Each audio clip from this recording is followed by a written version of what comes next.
Of course, this is not the outcome that anybody wants to have in any of these situations. Hours of searching the waters of the Salt River. The Maricopa County Sheriff's Office says they have found the body of a valley fisherman. Today, the fisherman's family, of course, remembering him as an avid outdoorsman who leaves behind 9 children. Sean Rice is at Sheep's Crossing Day Camp, where this search went on for several hours. What happened out there, Sean? Yeah, Troy and Rachel, good afternoon to you both. 53-year-old Trevor Adams' family described him coming out here to fly fish on Monday afternoon like it was a normal day. It was something he loved to do on a weekly basis. That would be getting his hip waders on, venturing into these waters here behind me, and again, as I mentioned, fly fishing. But when he did not come home yesterday evening, they immediately grew worried, and they feared that something happened to him right here on the Salt River. Now, multiple search and rescue crews, they came out here yesterday evening at the request of Trevor's family members. They were here until after midnight. They did not have any luck in finding Trevor. This was after his wife, Nicole, had reported him missing yesterday evening.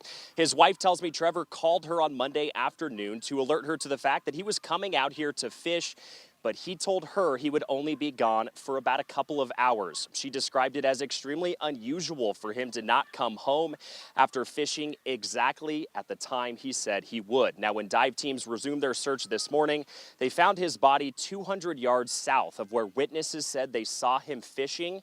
He was under the water completely, and officials do suspect that he accidentally drowned in these waters. Now, his wife, she says she believes he knew how to swim, but the current of the Salt River can be treacherous at times. That's the part I'm worried about. And he had on hip waders, so I don't know how well you can maneuver in a current with those things on, because once you get water in them, they get kind of heavy, so I don't know. Apparently he's an avid fisherman out here, and this is not his first time out here. So they didn't say that they saw him in any kind of distress. No foul play suspected right now.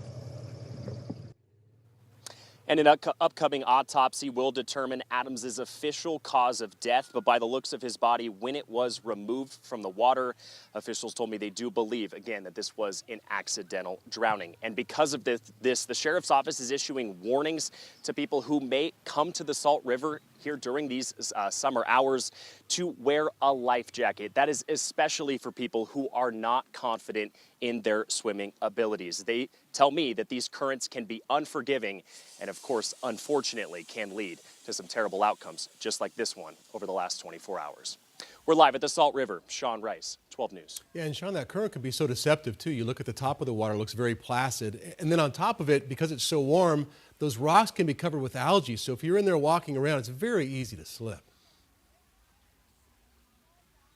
Yeah, that was something I observed this afternoon as we've been out here, Troy. This drowning has not deterred people from, their ability to come out and swim in these waters, to tube. Of course, tubing is a very popular activity that can take place here at the Salt River. Not many people wearing life jackets, but of course, that's people's ability to choose. And I think that's something that the Sheriff's Office wants people to have the ability to choose if they want to wear a life jacket or not. We'll send it back to you. Sean Rice live at the Salt River. Thank you, Sean.